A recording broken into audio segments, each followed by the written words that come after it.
All right, good evening, everyone. Welcome to our first lifelong learning lecture for the fall series. We are so excited to have you here back in person and also here online. I see some of you at home. Welcome. We're so thrilled to be able to put this series on for you again. My name is Lara Villamont, she and her. I am the head of outreach here at Outreach and Community Experience here at the Framingham Public Library. We're so excited to have Dr. Larry McKenna here tonight. And I'm going to turn the mic over to him in just a minute. Before we do, for those of you who are here in the room, could you please take this opportunity to mute your cell phones? Any alarms, ringers, anything like that, go ahead and turn those off for me. A few quick announcements. As I mentioned, this is part of the Lifelong Learning Lecture Series. We're so excited to partner with the Framingham State University on this series. Thanks to them for their ongoing support. And we wouldn't be able to do it without you, so thank you so much. We'll have about 45 minutes to an hour of a lecture with Larry, and then he will have some time to answer questions for the folks in the room, after which we would love for you to fill out here our program evaluation form. We've got paper copies in the back for those of you at the room. We'd love to hear what you thought about tonight's event, if you have any ideas for the future, and if you're not on our mailing list, we would love to have you join us. We are the library, so we will never send you anything other than other great free programs. For those of you at home, if you got the email reminder, there should be a link at the very bottom that will allow you to fill out an electronic version of the evaluation form. We would love to hear from you as well. And of course, thank you to, of course, our friends at the Framingham Public Library, without whom we would not be able to put on this event, and Liz Fideler and the Frund. I think it's a donation in the name, and I can't remember if it's a foundation, but thank you so much for making the funds available to continue this series. And before I forget, we would love to invite you to our next Lifelong Learning Lecture Series. We'll be featuring Dr. Helen Heineman next week on Thursday, September 29th. So we hope you'll join us for that, either in person or at home. And with that, we would like to turn it over to Dr. Larry McKenna. He's going to be telling us all about doing science. Doing science. Doing science. Hi, everybody. It's nice to have you back. It's nice to be back at the library and doing one of my favorite things, which is talking to a non-student audience. Not that I don't like my students, but it's a refreshing change to talk to adults who are here because they want to learn. And today, we're doing kind of an odd thing for me. I'm talking not so much about the results of science, but what science is. And our subject today was actually engendered by another lifelong learning class I taught a few months ago on what was called rewilding, the idea that we can return part of nature that has been overrun by human culture and return it back to a wild state and what that means. And as part of that, I started talking about how long people have been modifying the surface of the earth. And we like to think that, maybe since 1850, the Industrial Revolution, maybe since 1750, in the Common Era, is when humans started really modifying the land. But what we're going to find today is that it's not that simple. What we're going to find today is that there's places all over the world, even in places that we think of as maybe still wild, like the Americas, where humans have been changing the landscape perhaps for thousands of years, or not. And that's what I really want to concentrate on today, is how do you know? And how do we know what happened 10,000, 8,000, 6,000 years ago? How do we find intent of people who have been dead for 24,000 generations, 2,400 generations? That's what we're going to do today. So here's the topic. In 1984, William Cronon published Changes in the Land. And I'm going to walk over to my briefcase and open it up because it's a great little book. And if I accomplish nothing else tonight, I hope I get to convince you that this book is worth reading. It's called Changes in the Land. And when it came out, it was a revolution in our understanding of the history of landscapes. In fact, you can argue that this was the first ecological history of anywhere ever done. What Cronon did in this book, is he described how indigenous people in New England purposely managed forests for thousands of years prior to contact with Europeans. Following others, he argued that the indigenous people in New England had used fire in particular, deliberately set large-scale fires to modify the environment of New England, to make it clear for habitation for their villages, clear for their agriculture, and clear for hunting deer. What? We've done that now. What do you For mean? deer. I'm sorry? We've done a really good job of clearing it for deer. Oh, yeah, I know. Some people, deer are weird, aren't they? Some people, yeah, I know. But you have to remember that for the indigenous people of southern New England and northern New England in particular, the deer was a primary food, right? Deer and bear were their primary source of animal protein. And so for them, constructing an environment that was deer-friendly was essential. And what Cronon argued, following other people who came before him, was that the indigenous people in North America had specifically used fire to make a deer-friendly environment. But then what we're going to do later on in the program is we're going to look at how new research by relative newcomers to the field, and this is important, the fact that they're newcomers to the field is going to be important. Because science, like any other human endeavor, is a human endeavor. And it has all the strengths and weaknesses of human endeavors. There's people who are jealous. There's people who want to be successful. There's people who want to be famous. And when new people come into an old field, it can make some people nervous and anxious. Well, these newcomers come in a couple years ago, and they challenged the entire paradigm that was set up by Cronon and the predecessors. And they pretty much say, no, there was no fires. What you've been hearing about for the last 50 years was wrong. The burning controversy of the indigenous people's use of fire is a fascinating story in itself, and it also illustrates the surprisingly passionate and unscientific way that science gets done. So here's what we're going to do. We're going to talk about the indigenous inhabitants and the ecosystems around them.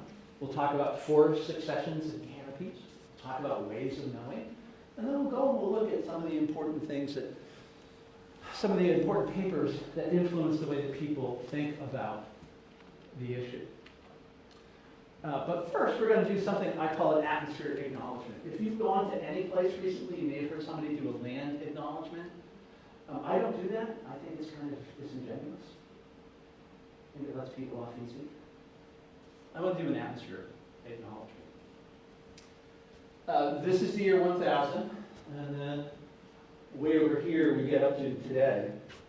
And on the vertical axis, I'm putting how much carbon dioxide, the principal greenhouse gas in the atmosphere, how much is on in the atmosphere.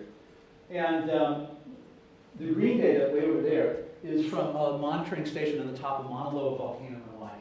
And they take it every day. They average it every month, they average it every year. Those are the yearly totals going on. We all know the story. We're burning fossil fuels. We're cutting down forests, replacing them with farms, and we're taking farms and replacing them with cities. And CO2 is going up. And some of us are familiar with the fact that prior to the beginning of the Industrial Revolution, somewhere around here, there was CO2 in the atmosphere. And you can ask yourself, how do we know? Well, you can go to Antarctica, you can go to Greenland, you can drill a core into the ice, you can get some poor graduate student to count each layer in the ice, and if you start today and you count back, you can see how old the ice is. You can actually grab a piece of the ice, melt it, capture the atmosphere that's trapped in that ice, and measure it to find out the composition of the atmosphere 800,000 years ago. So here's the last 1,000 years, and you can see it's pretty much mumbling along, mumbling along, mumbling along, mumbling along. It drops a little bit, and then we get into the Industrial Revolution. For once in my life, I don't want to talk about what happened recently. I want to talk about what happened in the past. I want to talk about the rumbling. From 1,000 years ago to about the year 1600, CO2 in the atmosphere rumbled around 280 ppm. And then suddenly, starting, depending on how you want to look at it, but starting at about 1580, CO2 in the atmosphere took a really big drop. I don't think in my entire career as a climate change guy I've ever said CO2 went down. But you can see it right there. It's going down. In fact, it went down, depending on how you want to look at it, by anywhere from 7 to 10 p.m. To put this into perspective, This is anywhere between 3 and 5 years of emissions now. Right? So it's like we suddenly sucked out 3 years worth of CO2 in the atmosphere.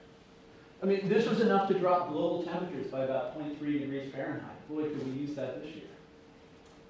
And the question is, what caused this? So in this paper, which came out in 2018, what these authors suggest is that the reason that CO2 went down by that much was because prior to the European arrival in the Americas, the indigenous population of the Americas was probably around 60 million people. European epidemics brought to the Americas by European colonists reduced that population by 90% in 100 years. 54 million people died. Not because Europeans went and slaughtered them, although that happened. Not because Europeans or other people went and enslaved them, that happened. But largely due to disease, smallpox, typhus, which killed 90% of the indigenous population of the Americas. Now, what happens when this happens, of course, is that all of these people had to grow stuff to live. So when they died, they stopped farming. When they stopped farming, all their farms grew back into forests. And those forests suck CO2 out of the atmosphere. So what this paper did is they suggested this drop, which begins, here's 1600, this is the Mayflower, this is 1400, this is 1500, this is Columbus arriving in the New World. This drop is due to the depopulation of North America, the indigenous people, because of the European arrival. I don't know much about ethics, but I think acknowledging that 54 million people died is worth the acknowledgement. So I'm just going to take a sec. I'm going to acknowledge the voices that were silenced. I also want to acknowledge, on a slightly happier note, two people who have been really influential in how I've been thinking about this. One is my colleague, Dr. Judy Otto. She's a professor of urban sustainability in my department, and the other is Mr. Carl Hackinson. He's a professor of environmental law, and both have been invaluable in helping me understand what's going on here. Judy's specialty is urban sustainability and essentially how people relate to land. Carl's specialty, I would argue, is in the application not only of environmental law, but environmental ethics, science, and economy to society and sustainability. And they're both great, and I thank them for everything they taught. All right, so let's start talking about what we're really here to do. And by the way, just interrupt at any time. I know all of you guys, I think. You know me. Just ask questions. Let's talk about a burning controversy. There it is. Recognize it? Isn't it weird looking at a map of New England without any of the state boundaries or the national boundaries on there? It's kind of hard to orient yourself, isn't it? So what I did on this is I just put rivers in. Because this is the wild landscape that we would have seen in the year 1500. There were no state boundaries. There were no permanent habitations. It was just this. And one thing I want to draw your attention to over and over and over again is this tiny little river that you probably never realized was there unless you're driving over to I-95. It's the Saco River. Comes down to Biddeford Pool right there. And I want you to keep that in the back of your mind as you think about what we're doing today. I grew up on the Connecticut River, perhaps. You know the Connecticut River. Of course, the Hudson. The smaller rivers aren't shown here. We can drape over this a map of the indigenous people of New England.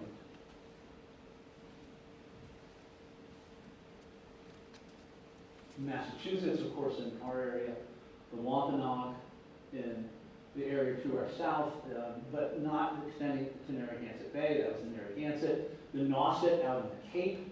I want you to look at where these boundaries are very carefully, okay? I want you to look at the names of the people, the name of the tribe, and notice where the boundaries are. Over on the other side of this river, because it was a natural boundary, the Mattabesic. Up here in the north, I misspelled that, I'm sorry, the Pawcatuck, the Nipmuc, the Pentacook, and then above the Saco River, the tribes further north. They're not going to be much of our story today, but they're there. Names are better if I gray that out a bit, so you can see where they are. Of course, at this time, what people wanted to know is not just the rivers, but they wanted to make a living. They had to eat. And so what we have to do next is we have to drape onto this map the type of ecoregion. Think of this as the type of growth of plants you would recognize if you went here. And probably a lot of you do recognize them. Let's take away the names for a minute, and let's look at some pictures. This light, I don't know, this yellowy green pea color, I don't even know what to call it. This is the Atlantic coastal pine barrens, and we all know that because you've all been to the Cape. You've probably been to Cape Cod. If not, you've been to Martha's Vineyard or Nantucket, or maybe even in Plymouth. Maybe you've been on the south shore of Long Island, although this area is rapidly being converted into housing. Maybe you've been to the amazing pine barrens in New Jersey. But wherever you've gone, you know of this ecoregion. It's got scrub pine. It's got sandy soil where nothing grows. The soil is really dry, and prior to people arriving, it burned easily and well. And in fact, the scrub pine, that type of pine that you know in the Cape, it's there because it's the only thing that survives the fire. In fact, that stuff needs fire to propagate. This used to stretch all the way up to Nova Scotia. This used to stretch all the way down to the Carolinas, and this is all that's left. Next over, and it's where we are, is the New England coastal forest. You would recognize this because it's got oak trees in it. The soil's kind of dry, kind of moist, dense canopy. This stretches all the way up beyond the Saco into the Kennebec Basin, stretches all the way down, and you all know what this is, right? Those are the high hills of New England, right? Green Mountains, the White Mountains. And it stretches all the way down into New Jersey, into Delaware, further down. The third one you have to know about, you already are guessing, right? Because you've been into the New England Arcadian forests. And here you're thinking white pine and red pine. You're thinking balsam fir. You're thinking that smell you get when you go up into Maine and you open the car door after driving hour after hour after hour. And you smell, it's like, oh, that's me. That's this forest. The three big ecoregions of New England now,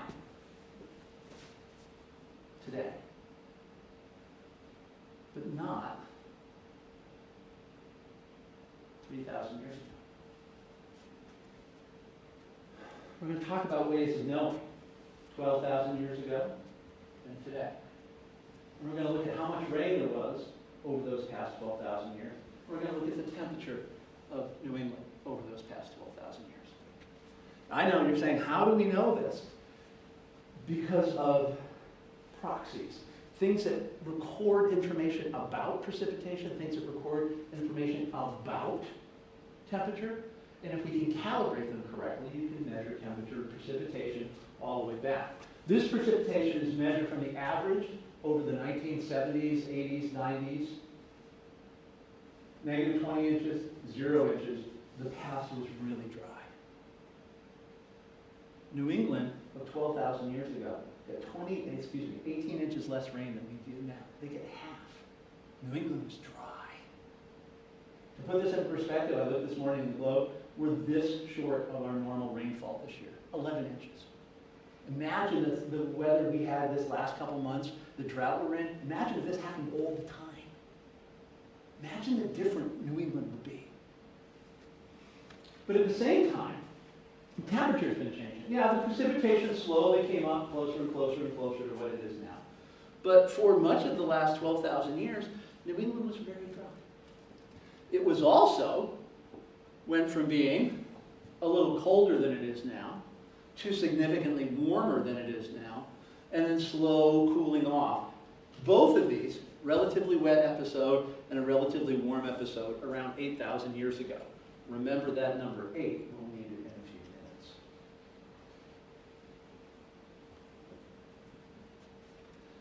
So what does this mean for what we're doing? Well, all of these ecoregions are for now. All of these ecoregions are for right here, where it's relatively wet and relatively cool. If you go back to the past when it was relatively way back, much drier, and a little bit cooler, all of these boundaries would have shifted, and the most important shifts are this dark one. These would have crept further south, and they would have crept further downhill. This would shrink. these would have expanded because they're used to being dry. And so this kind of pea-colored area would have expanded to much larger areas, squeezing out the forest that you and I are all used to because we live in southern New England. So as we go through this, remember that this snapshot of today isn't what it would have looked like 12,000 years ago. I mean, for example, what did 12,000 years ago look like? 12,000 years ago, there was a huge glacial lake that stretched all the way from southern Connecticut, all the way up the Connecticut River, all the way up into Vermont. You would have been able to take a boat from here to there, easily. The Hudson was essentially a large lake that connected to the Champlain Sea. Not Champlain, not Lake Champlain. This was so big it was an inland sea. Lake Merrimack would have stretched, Merrimack, all the way up here. It was a very different world. We have to take that into account. But not only were these lakes all different, lake, but the way that people interacted with that different environment was different as well. And so now we get our first question. How do we know this? How do we know? I'm going to take my jacket off. It's too warm here. Oh, wait a minute. I have to take this out first. Can you hold that for a minute? Thank you. So how do we know what was going on? How do we know what native peoples, what the indigenous peoples of New England were doing? Well, oddly enough, ironically, the best accounts we have come from European visitors to the Americas.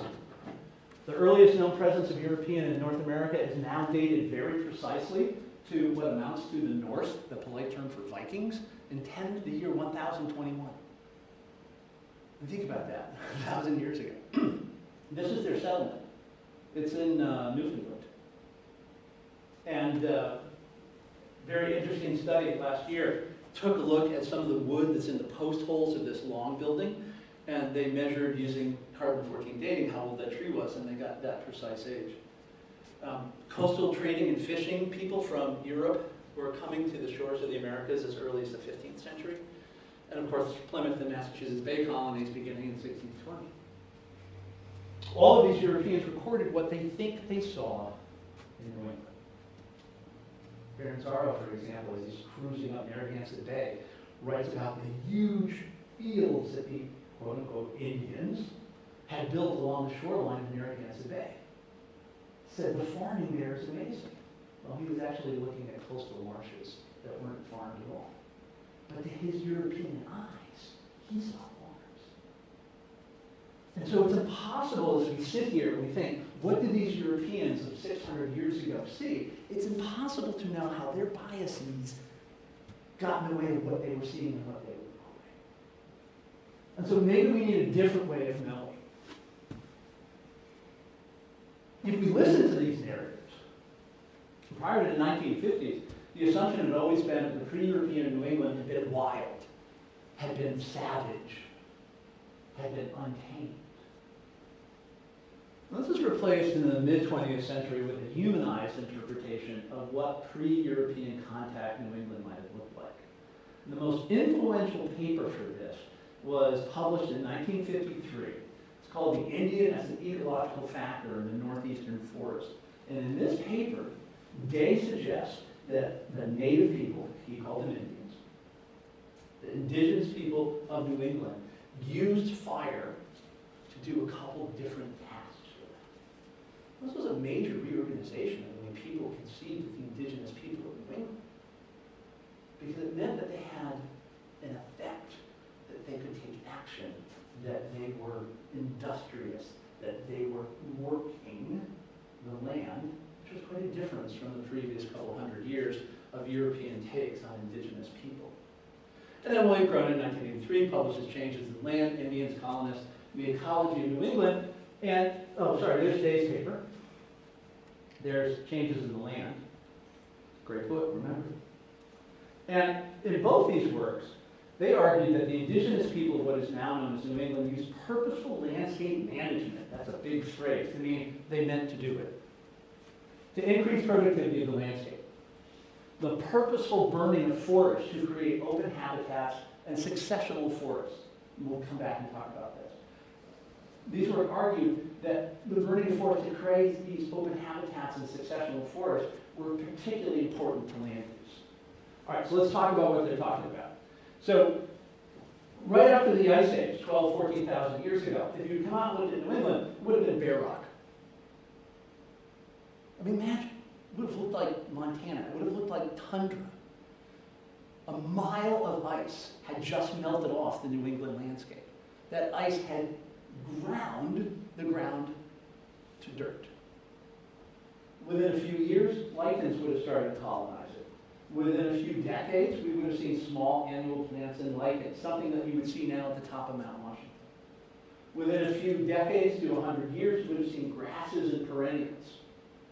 The grasses then would give rise or give way to shade-tolerant trees like pines.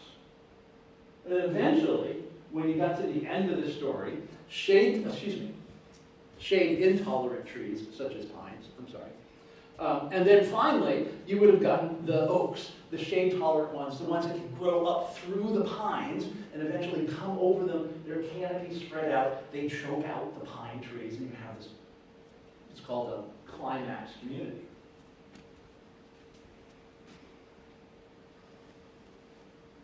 You're like this boundary right here. You all know that because they hang out at your house, right? You're laughing. You know it, don't you? Yeah. Where do you live? Westboro. Okay. And so the idea was that what native peoples did, what the indigenous people did, is they would set fire on purpose to this climax community and start the process all over again. Now, we can argue, if we want to, about whether or not this full fire that causes everything to burn is what indigenous peoples did. We're going to find out a little bit later. Maybe what they did is burn the low stuff, leaving the large trees intact. Think of it as an English park. You know, where all the trees are there, but there's no underbrush. Maybe that's what they did. And I want you to keep that dichotomy in mind, because when we get to the end of this, it's going to help explain a lot of the dissension that goes on. Notice the time period that we're talking about. Once you clear land, it's going to stay clear for anywhere from 5 to 100 years. So you don't have to burn everything all the time. You don't have to burn an area, maybe every 10, 20 years. Why would you burn the forest? Aiding transport and travel by clearing the understory. All right, let's go ahead and look at Cronon and see what he has to say about this.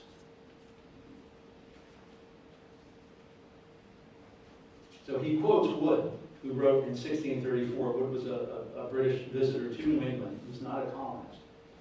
And in 1634, Wood wrote, quote, "In those places where the Indians inhabit, there is scarce a bush or bramble or any cumbersome underwood to be seen in the more championed ground," unquote. By removing underwood and fallen trees, the Indians reduced the total accumulated fuel. With only small, non-woody plants to consume, the annual fires moved quickly, burned with relatively low temperatures, and soon extinguished themselves. We're not talking forest fires. We're talking your neighbor clearing brush. How much smoke does that generate? How much debris does that generate? Think about that as we go on. Another thing for burning, for having forest fires, is to make land for agriculture. Now, as it turns out, most of the native peoples, most of the indigenous peoples north of the Saco River, they couldn't farm anyways, so they wouldn't have done this. It's too cold. You're nodding. You have experience in Maine. You can't. Good luck growing corn in Maine. It's not going to happen, particularly that. You burn it to make deer-friendly environments. Let's look at Cronon again, page 51. Selective Indian burning thus promoted the mosaic, meaning the different little areas of different ground types, quality of New England ecosystem, creating forests in many different states of ecological succession, what we just saw. In particular, regular fires promoted what ecologists call the edge effect, by encouraging the growth of extensive regions which resemble the boundary areas between forest and grassland. Indians created ideal habitats for a host of wildlife species. Hunting was another reason to do fire. You used it as a way of game driving, You would light a fire, the animals would run away from the fire, and you'd have people at the other end to intercept them, hunt them. This purposeful burning of forests was an idea that was quickly picked up by a lot of people. Mann, in 2005, argued that the indigenous peoples reshaped entire landscapes to suit their purposes. This isn't what the narratives are talking about. This isn't what we just were talking about. He's talking about whole-scale burning of landscapes. With the fire as a principal tool, he says, quote, "At the time of Columbus, the Western Hemisphere had been thoroughly painted with the human brush." It's a lovely phrase. The forests of the eastern seaboard had been peeled back from the coasts, which were now lined with farms. Or with salt marshes, depending on who you talk to. Pulos wrote, quote, "Native Americans used fire as a means for generating a mosaic of resources across the landscape. Abrams and Nowacki went even further. They said, quote, "We believe that the vast majority of vegetation in the eastern U.S. was managed directly or indirectly by Native Americans, especially through the use of fire." Here's all the sources if you want. So we've got this lovely narrative. Fire, fire, fire. Fire everywhere. But is there actually any objective evidence for this? Yeah, there is. And from the unlikely source of sediments, mud, actually brought up from the bottom of tiny little lakes all through New England. This is paleoecologist Brian Schumann, who did all the work we're about to talk about. He's at, oddly enough, the University of Wyoming, but there he is on the Green Pond in Cape Cod, and you'll see what he's done. This is a classic. You tie two canoes together with 2x4s and rope. You put a big sheet of plywood across it.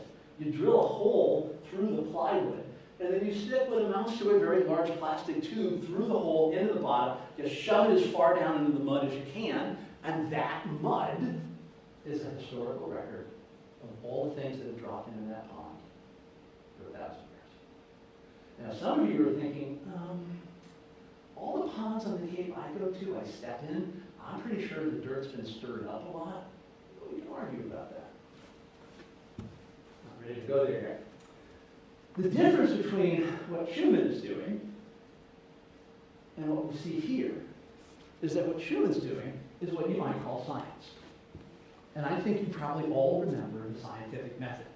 This is the method that most kids get in any K-12 classroom in the United States.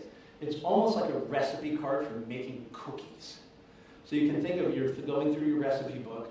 By the way, I stole this idea totally from that place over there. This is not my idea, it's theirs. This is a wonderful website for for understanding the way science works. Just do understanding science, Berkeley, and you get it. So this is their idea of the scientific method. It's one serving of a recipe card. You ask a question, you formulate a hypothesis, you perform the experiment, you collect data, you draw conclusions, you bake it on your own until you're absolutely certain you're right. Then you write a paper and maybe talk to people about it. This is the idea that most people have about how science works, and it's just too simple. It's not the way science works. This is the way science works. All these arrows indicate that there's just, you don't just pass through this once and call it done. Science is this wildly interactive, wildly social activity where you think about what you want to do. You find that there's a question. I mean, think what Schumann did. He said, is there a record of this burning in the bottom of ponds on the Cape? And he went and tested his idea. But if you just test your idea without actually writing about it and telling others what you did, you've wasted your time. It's not science, it's just a hobby. Well, finally, sometime or another, you got to wonder whether there's any benefit or outcome to science to begin with. We're going to use this model of the scientific method to look at what Schumann and others have been doing in terms of the science of knowing about how native peoples may or may not have used fire to modify New England's climate. Every time I have a student who's working on something or starting to work on research, they say, well, where do you get the idea from? How do you know what the question is? And there's lots of ways, new technology. The best example ever, drones. Everybody knows about drones. You know how drones have changed science? You know, GPS has changed science. GPS, the easiest way to tell you how to change science, there's almost 600 GPS units in Southern California at all, every day measuring little movements of a millimeter at a time to see if the next earthquake is coming. Sometimes there's a practical problem. Sometimes it's serendipity. You just see something. People want to get rich and famous. You notice something that is unusual. Whatever it is, once you say, okay, I want to go and discover something, you do it by making observations, asking questions, sharing data and ideas. You read the literature, you find inspiration. Whatever it is, after you get that, you have to go and you have to test your ideas. And to test your ideas, just checking the time. To test your idea, you do hypotheses, and then you get some observations, and you see if anything agrees. And I'm going to pick up the pace a little bit because I'm going to, so we're going to skip right by that. And then eventually, you have to take the data you've done, and you have to write a paper. And in that publishing, you're going to have discussions with colleagues. And in the discussion with colleagues, your colleagues are going to want to go out and replicate what you did. Here's an example. Most people know that the dinosaurs were probably killed by a big impact 65 million years ago. Well, it turns out the impact may not have been the only thing that did it. At the same time that that impact happened, a series of volcanic eruptions happened in India that covered an area approximately the size of Texas with a couple kilometers of lava. Yeah, wow. And it just so happens that this happened at the same time as the dinosaurs' demise. So people started wondering, maybe this eruption, it's called the Deccan Traps, and the mass extinction of the dinosaurs were related. The first paper to come out for it did it in 2015, and they said, maybe. Another paper came out in October of 2015 and said, no. Another paper comes out in 2020 and said, yes, it did. And these groups, if you go back and you look at who's doing all this work, this first one, there's Sam Bowring. He recently passed away. He was an MIT professor. Here's a bunch of other people, and then here is Sam Bowring's group again, doing the same thing. Doing the same thing. Different groups replicating the science, trying to test which idea is right. Let's see how Schumann did this. So here he is again, he's collecting this thing, and here's his abstract. And you're not supposed to do this in a talk. I don't care. I'm going to read it. An increasingly accepted paradigm. Remember, paradigm is an idea so strong that it's impossible not to follow it at all. You can't think outside the paradigm. An increasingly accepted paradigm in conservation attributes valued modern ecological conditions to past human activities. Disturbances, including prescribed fire, are therefore used by contemporary land managers to make sure that forests evolve in a way that's beneficial to us. Some people think it's been happening in New England for millennia. So they tested this using mud cores and archaeological data from New England. What they found is that there's no evidence for fire anywhere in New England. They come out and say it right here. They use pollen to see what plants are there. European pollen data indicate closed forest, meaning there was no open forest, no succession, until the Europeans came and did it. And archaeological evidence of pre-contact horticultural activity, green farming, is sparse. Climate, largely controlled fire severity in New England during the post-glacial interview. Widespread open areas developed only after the Europeans arrived. No fires. No indigenous people doing any work on the environment.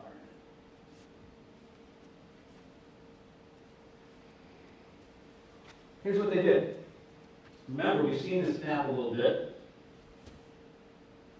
This is the coastal pine barrens. This is the classic New England forest. And this is the upland forest. Each of the little green places are where they did their research. And you'll notice that they have a whole bunch of places on the pine barrens of the Atlantic pine barrens, and only a few elsewhere. So what they did is they collected cores. And here you can see a bunch of the cores. And some of the cores you can actually see year-long intervals, almost like rings of a tree. Some of the cores you can't. And some of the cores you can see dead plant material. And so what they did is they took the dead plant material and they used C14 to see how old every layer of the core was. So if you get two ages, for example, here and here, you make the assumption, I'm just making this up, if this is 10,000 years ago and this is 8,000 years ago, then halfway it's going to be 9, and so on. So they use carbon-14 to tell how old the thing is. They actually look for charcoal in the core. They'll take this piece of the core, they'll put it on a microscope, and they'll flick through every single grain, counting how much charcoal there is as an indication of fire. They'll take the pollen out of these cores, and they'll identify the pollen as to which tree or bush it was that produced this pollen as a way of understanding what plants and trees were there at the time.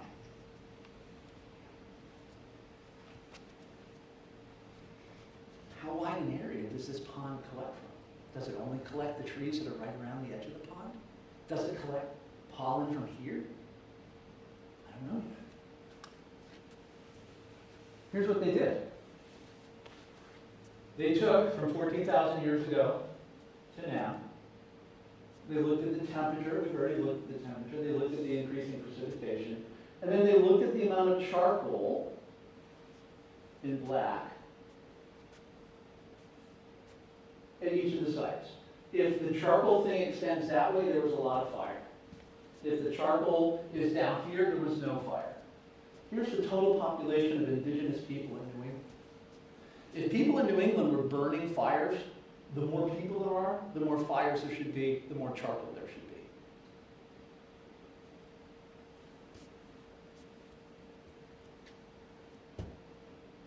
No charcoal, no fires. Second most populous time in the pre-European history of New England. No fires. If there were a lot of fires, there should be grass. There should be shrubs. There should be the things that they were trying to get to grow to attract the deer.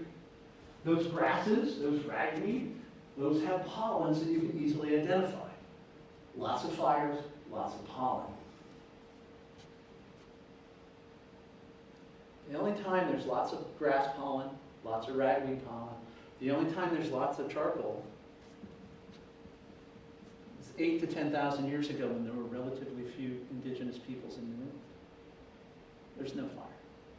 The indigenous people didn't use fire in New England to do anything. That's their story. It's a pretty compelling story if you want to follow the data. What they're going to argue is that this 8 to 10,000 year ago period was relatively warm and relatively dry, and if you have warm, dry conditions, get what? So you have natural fires, and that's what happened. But they would argue for the last 8,000 years, I told you to remember 8,000, for the last 8,000 years, nothing. Native people did not modify the environment the way that Cronon and Day and all those other peoples said was happening. Who's right? Oswald et al. Argued that New England has been wild since the end of glaciation. The forest, field, and farmlands that we associate with New England, we're driving through Westboro, we're driving in Western Mass, it's not the product of indigenous activity, but European agricultural practice. And they argue that climate change, which used to be natural, of course now it's man-made, that climate change is what controlled the evolution of New England, not the indigenous people. Here's their paper. This guy, by the way, the main author, is a professor in Boston. Didn't take long for people to reply, and boy, were they angry. So remember how this happens. When you publish a paper, you want to get feedback and peer review. You want to discuss things with your colleagues. Boy, did they get discussion.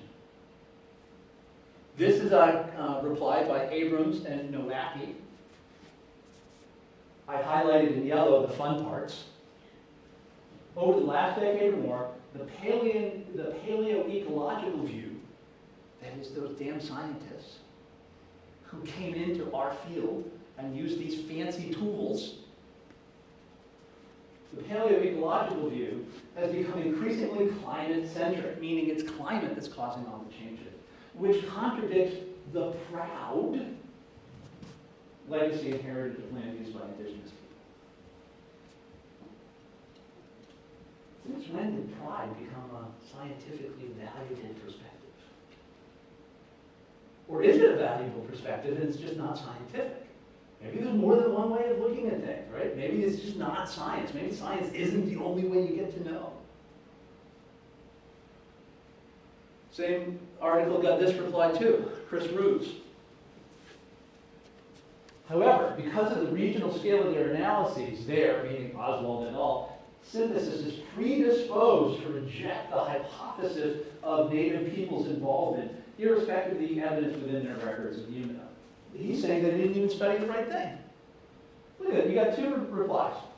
You got one saying, don't listen to the science.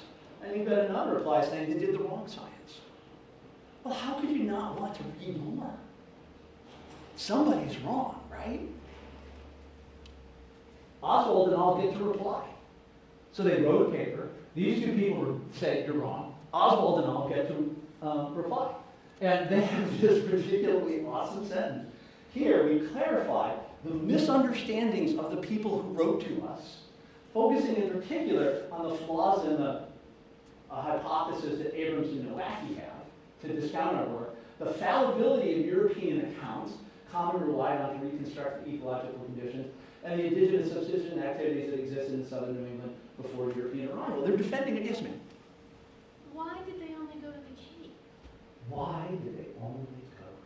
I grew up in the Cape. You can't grow anything in the Cape. It's a sandbar with a bunch of pitch pine trees that don't catch on fire. Yeah, well, they do if you heat them up enough. They'll burn like hell. Yeah, but that was not what the natives used the pitch pine for. Right. So why would you go to the Cape? Because there's tons there. Remember the old joke? All right, so everybody on the internet, please don't spam me later. My name is Lawrence William Thomas McKenna III, okay? I'm Irish. You know the old joke, right?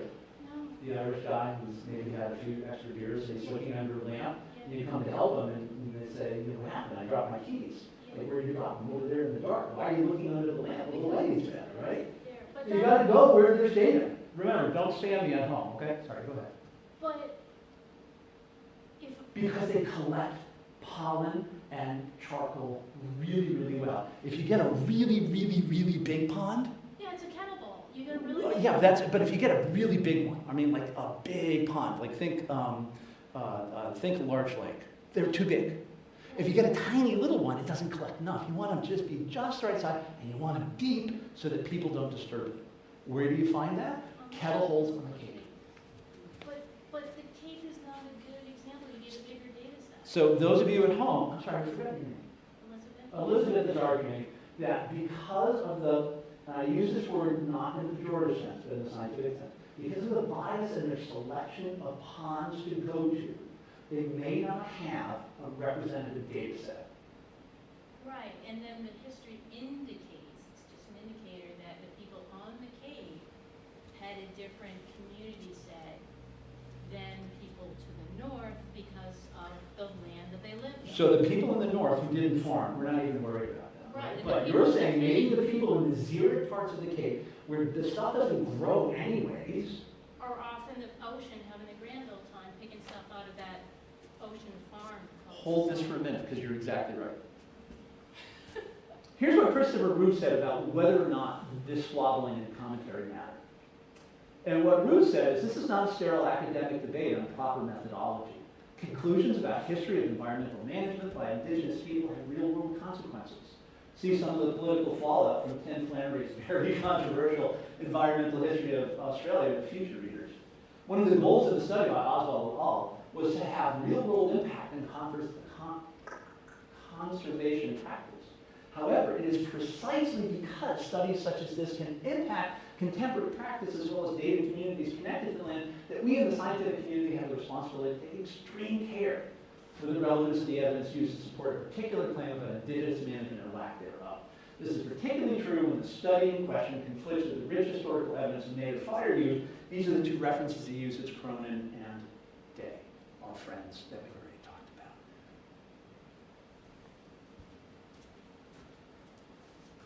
The rich historical evidence. This is Cronon on the rich historical evidence.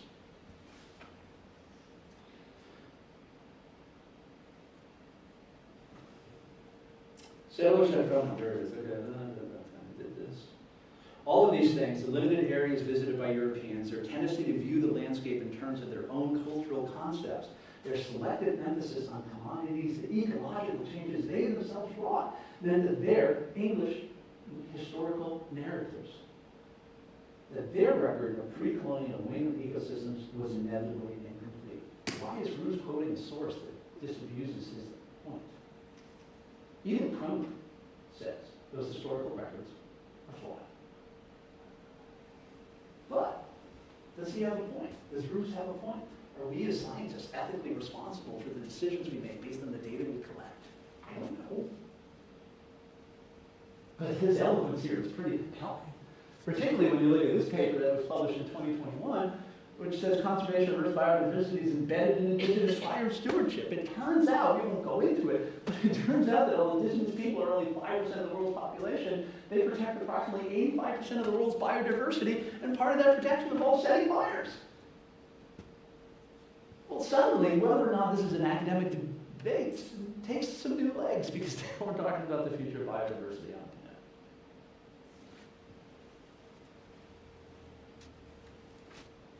Yeah, science matters. Maybe sometimes it's to satisfy curiosity or inform policy, but sometimes it addresses societal issues. And sometimes it informs policy that we know what to do. Over on the left is always going to be the two people who are responding to the Oswald paper. Over on the right is the Oswald paper. Here's one of the things that Abrams and Nowacki said. We find this view untenable, that is that there was no Indian burning, no indigenous people setting fire. We find this view untenable and disrespectful to indigenous people who view themselves as proficient vegetation and fire managers, a view shared by many scientists in many disciplines. Is that science? Is that an argument? Look at what Oswald and all say in reply. Abrams and Nowacki reject our conclusions out of hand, unable to align our interdisciplinary results with their long-standing belief that blah, blah, blah would happen. Oh, wow. In fact, our work and other studies refute these guys' persistent hypothesis, beginning boo-boo back at you. This is not just science. This is personal. This is egos fighting it out. Here's Roos, and there again is Oswald et al. And I'm going to highlight in yellow the parts that I think are important. Roos says the author's approach to indigenous fire management at the regional scale, an area covering part of all 5 states, and then he comes back and he says the regional analysis that presumes the same forms of landscape management and human impact existed uniformly across all of this huge area and just happened to be collected in a couple tiny ponds on the Cape. This mismatch to the scale at which Native people lived. Therefore, this type of study is always likely to include no management. Elizabeth, you had this long before you even showed this. By Native people because it overlooks the sort of evidence that would show. Here's their response. We did a regional scale story. We did a regionally extensive. Not replying to these at all. These guys are saying the problem is you did something regionally, and over here they reply, we did something regionally. It's not a response. Let's just say, yeah, that's what we did. And in fact, if you look at what they did, this is exactly it. Remember, all these green little dots are where they collected their samples, and then these blue dots show examples gathered from the archaeological data about where Native people lived.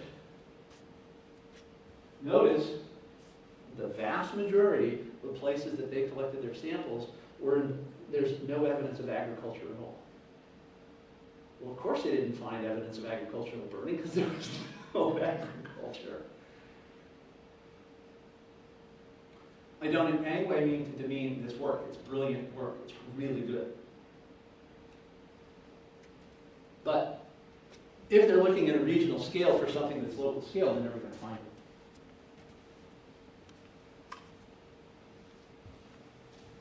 Part of the difficulty we're having here is that there's different ways of knowing. Scientists have a way of knowing that's scientific. That's why we do it. But this kind of work, where you're using not just cores with pollen, cores with charcoal, C14 data, archaeological data, textural data, are difficult because there's so many different ways of knowing. Cronon, beautiful little essay at the back of his book. Because this book has relied so heavily on materials drawn not only from primary documents, but also from disciplines whose practitioners are not usually familiar with each other's work, I have tried in this essay to construct a brief guide for those who may wish to pursue further the issues I have discussed. My purpose is to indicate the sources which I myself found most useful and to suggest the most likely routes of access for those trying to do ecological history in other places and other periods. Doing interdisciplinary research is hard. And it's also hard because my friend Judy taught me once that context and disciplinary situatedness matter. The interdisciplinary perspective is useful in evaluating all the evidence, including indirect primary sources like the 1600 descriptions of the New World we saw. All right, so you want to know who's right. Was there fire or not? Last slide. This is what Rue said at the end of his insightful response to Oswald. This is not to say that research by Oswald is incorrect. Certainly, their inference that the regional scale ecological consequences of European colonization were qualitatively different at that scale than what came before. My point is that the authors cannot have confidence that they are right or wrong in their conclusions about native management because their methods have precluded the generation of relative evidence to evaluate indigenous land use at scales at which people lived. I love this. Cannot have confidence whether they are right or wrong. This is the whole idea of science in one lovely little sentence. Sometimes you ask the wrong question with the wrong data, and you can't answer the question you really want to. Did indigenous people of New England use fire to modify the landscape? I can't tell you yet. But I can tell you someone else is out there right now measuring the data that we need to do this. And when that happens, I'll come back. It is 3 minutes before the hour. I'm all done. Thank you very much. If there are questions, I am happy to take it. Take them, sorry.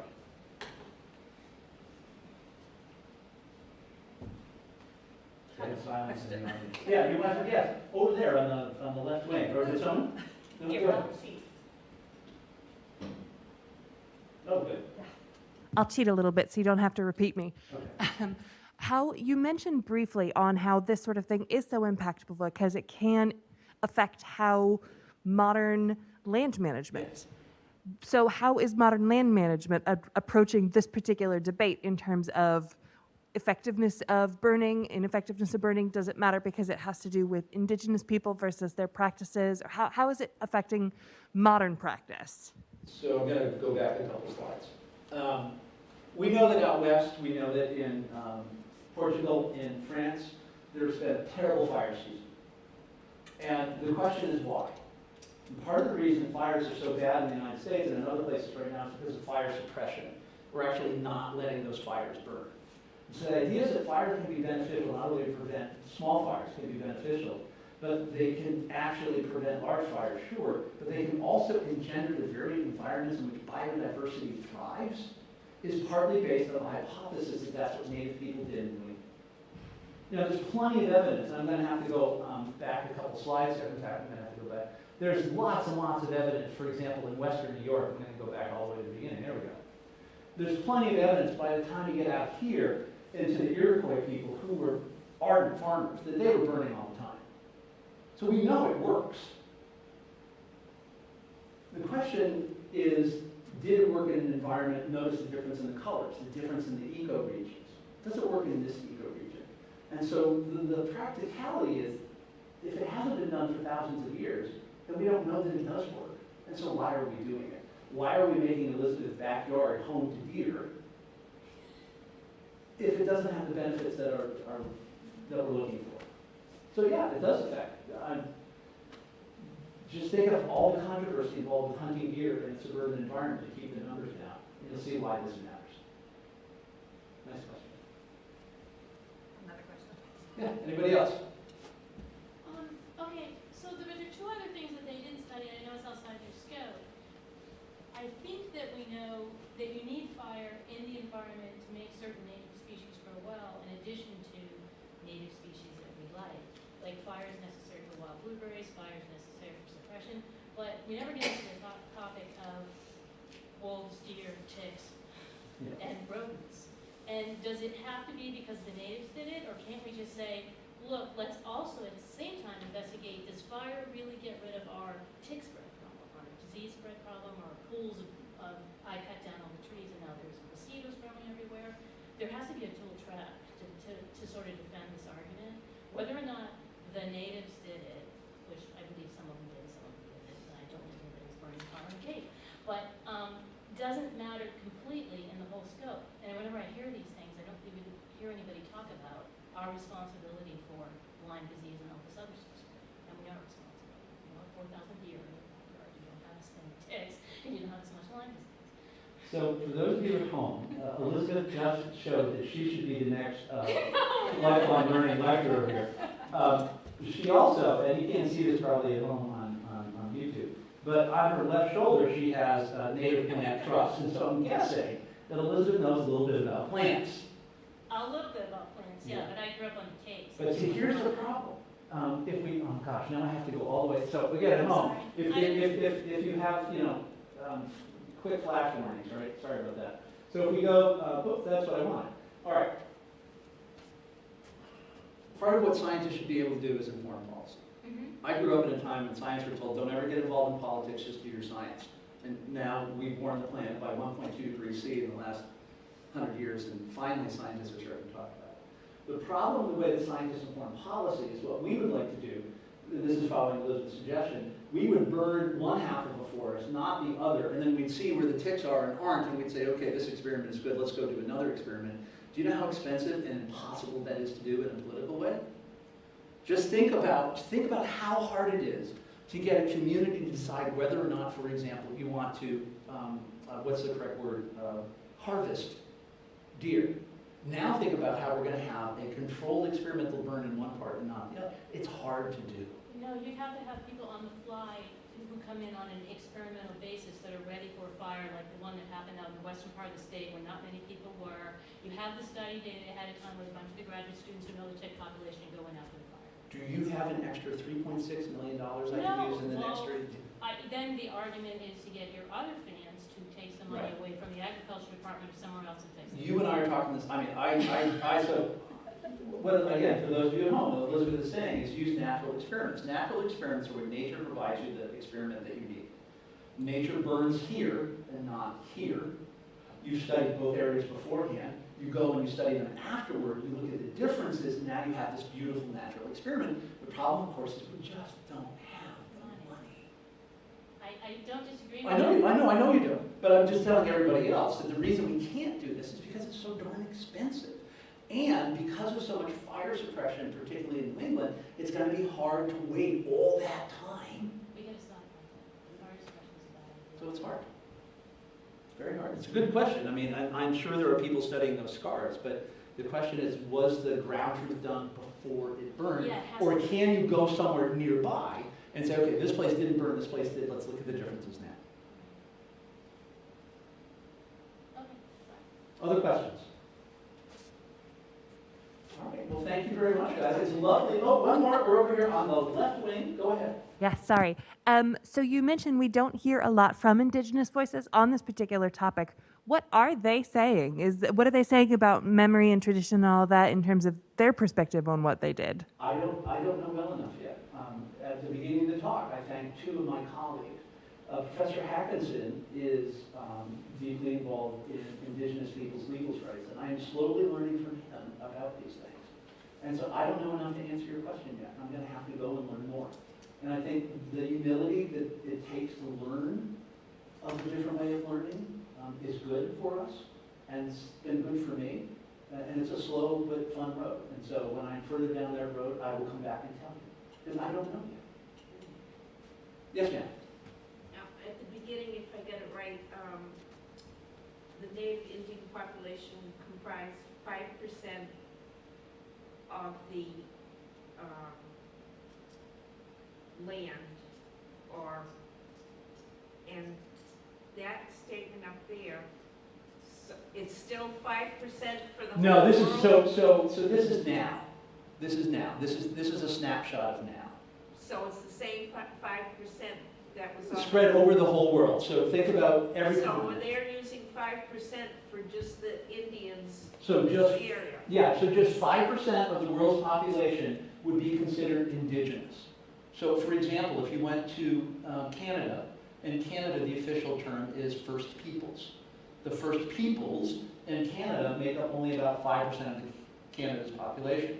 If you think about the Maori in New Zealand, they make up a much larger percentage, but the idea is that a very small proportion of the of the world population is essentially the guardians of a huge variety of diverse life. Think the Amazon, which is a hotspot for biodiversity.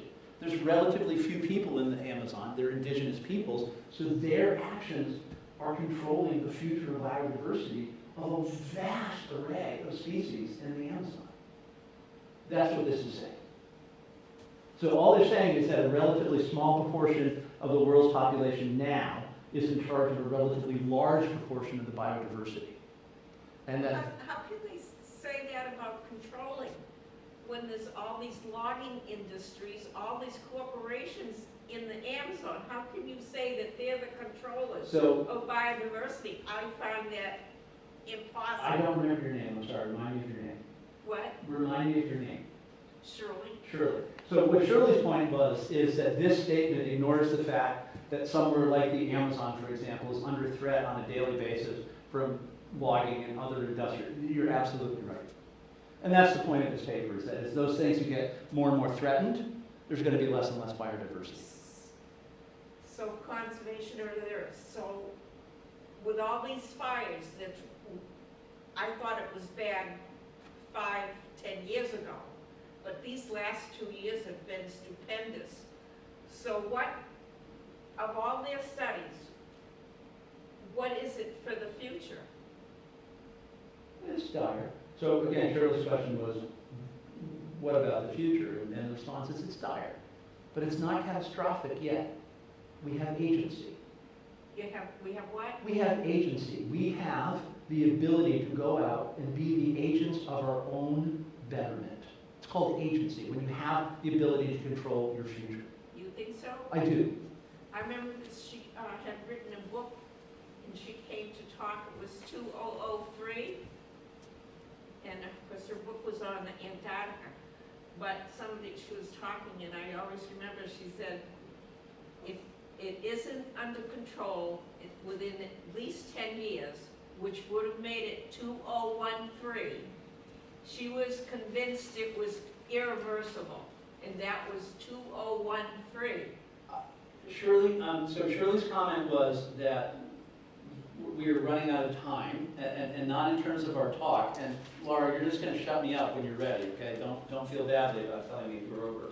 Those of you at home who want to go away, I can't see you, so go away. But Shirley wanted to know this, so I'm going to talk to Shirley about this. Shirley, here's what I like to think about it. Have you ever gone swimming in a pool? Shirley, have you ever gone swimming in a pool? Pardon? Have you ever gone swimming in a pool? You know, like in a bathing pool, you know, gone swimming? Yeah. Have you ever gone into a pool? Shirley's looking at me like I have grown some horns. So here's the pool. You know how there's a shallow part of the pool, and then it slowly rolls over? And then as it rolls over, and then it gets deep, right? Yeah. Okay. And you know how when you're in the shallow end, you can walk really easily, right? So you're walking along just like you do all the time. And then you get to this place where it starts getting deeper, and you walk a little bit more slowly, right, because it's harder. And then you get where it's deeper, and you kind of have to like push off with your toes, and you go up, and then you sink back down. And then by the time you get to here, you have to swim, right? That's climate change. There's no cliff, there's no wall. We have to learn a new way of surviving in a changed climate, just like we do when we're swimming in a pool. And as we get more and more climate change, we're going to have to learn more and more skills that make us less and less like we were in the past. Are we all going to die? No. Is there a deadline next week, next year, next decade? No. But the longer we wait, the more we're going to have to learn to swim. If you don't want to swim, then you start making changes yesterday. I don't believe in this kind of disasterism, this fatalism that there's an end. That's it. It's these last 2 years that made me think like what she had spoken about. I have never, 2013. These never. last 2 years just make me say it. I've been doing this game for 25 years now, and I've never been more hopeful that we're going to avoid the worst of climate change than I am right now today. Oh, that's good. And that's because solar and wind are now so inexpensive that they're actually cheaper than fossil fuels. No one is investing in fossil fuels anymore except for the fossil fuel companies because that's what they know how to do. I mean, we don't have time, but I could show you chart after chart that shows how cheap solar is, how cheap wind is. I've never been more enthusiastic that we're going to avoid the Well, worst of it. I would have more hope if there were about 50 million EV cars running now. But 85% of all car sales in Norway are now electric. 85% of all car sales well, you in never Norway see it are electric. advertised on car commercials. We are slow adopters. The gasoline stations are still pumping gas like anything. You mark my word, things are going to change Okay, faster well, than you imagine. It better be, I can't see how it can be rapid. All right, thank you very much. It's been a lovely afternoon or evening. We will see you next time. Laura, I'm going to send it to you to say goodbye to everybody. Yes, I'm just going to say quick goodbye. Thank you so much, Dr. McKenna, for your information about science and your final message of hope, which I feel like I'm leaving a little bit more enthusiastic about the future than perhaps I was at the beginning. We do hope you'll join us next week on the 29th for Dr. Helen Heineman. She will be talking about England's first doctor. We will have the same setup as tonight, so we invite you to join us here in person or also at home on YouTube. For those of you who are here in the room with us, we would absolutely love for you to fill out our evaluation form in the back. Grab a flyer on our future lifelong learning lectures and grab a flyer on the Adventures program if you haven't had the chance to sign up yet. And we do have coffee and tea. For those of you at home, we would love to have you fill out our online evaluation form, and hopefully you have your own coffee and tea. And we will see you next week. Thank you. Thank you. Thank you all. Oops, Michael.